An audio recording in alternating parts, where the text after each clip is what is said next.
और केंद्र सरकार ने पिछले दिनों सिटी बस संचालन के विस्तार के लिए पीएम ई बस सेवा को मंजूरी दी। इसमें उन शहरों को प्राथमिकता दी जाएगी जहां ऐसी सुविधा उपलब्ध नहीं है।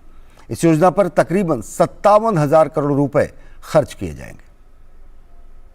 सार्वजनिक परिवहन में हरित ऊर्जा को बढ़ावा देने के लिए देश भर में एक नया कदम उठाया जा रहा है। केंद्र सरकार ने सार्वजनिक निजी भागीदारी मॉडल पर सिटी बस संचालन के विस्तार के लिए एक बस योजना पीएम ई बस सेवा को मंजूरी दे दी है, जिसके माध्यम से 10,000 ई बसें चलाई जाएंगी। इस योजना की अनुमानित लागत 57,613 करोड़ रुपए होगी, जिसमें से 20,000 करोड़ रुपए केंद्र सरकार द्वारा दिए जाएंगे। ये योजना 10 वर्षों तक बसों के सफल संचालन के लिए संचालित की जाएगी। इकोनॉमी को आगे बढ़ाने के लिए बहुत बड़ा सहयोग होगा कि इससे ना तो सिर्फ हम पॉल्यूशन कम कर रहे हैं, हमारे देश में प्रोडक्शन भी बढ़ा रहे हैं। इसका ओवरऑल इम्पैक्ट हमारे इंडिया के लिए ही नहीं, हमारी कंपनीज बाहर में भी एक्सपोर्ट करना चालू कर दी हैं।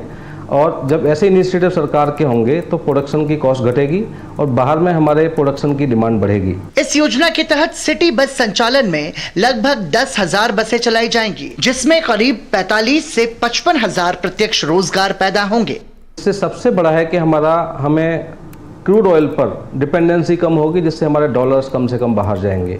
तो हमारे लिए एक बहुत बड़ा अपॉर्चुनिटी है कि हम सारे व्हीकल्स को इलेक्ट्रिक व्हीकल्स में लेके जा रहे हैं, तो बहुत बड़ा एक डॉलर्स हमारा अपने पास रुकेगा। इस योजना को 2 भागों में विभाजित किया गया है। योजना का खंड ए सिटी बस सेवाओं को बढ़ाने पर केंद्रित होगा।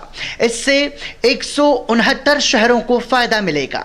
योजना के दूसरे भाग में 181 शहरों में बसों की प्राथमिकता, बुनियादी सुविधा, मल्टी मॉडल इंटरचेंज सुविधाएं, एनसीएमसी आधारित स्वचालित किराया संग्रह प्रणाली, चार्जिंग के लिए बुनियादी सुविधाएं जैसी हरित पहल की परिकल्पना की गई है। देश में जैसे जैसे विकास का पहिया घूम रहा है, पीएम ई बस सेवा योजना सतत प्रगति के लिए भारत की प्रतिबद्धता को दर्शाती है। यह सार्वजनिक परिवहन के क्षेत्र में एक क्रांतिकारी कदम है। तापस भट्टाचार्य की रिपोर्ट, डीडी न्यूज।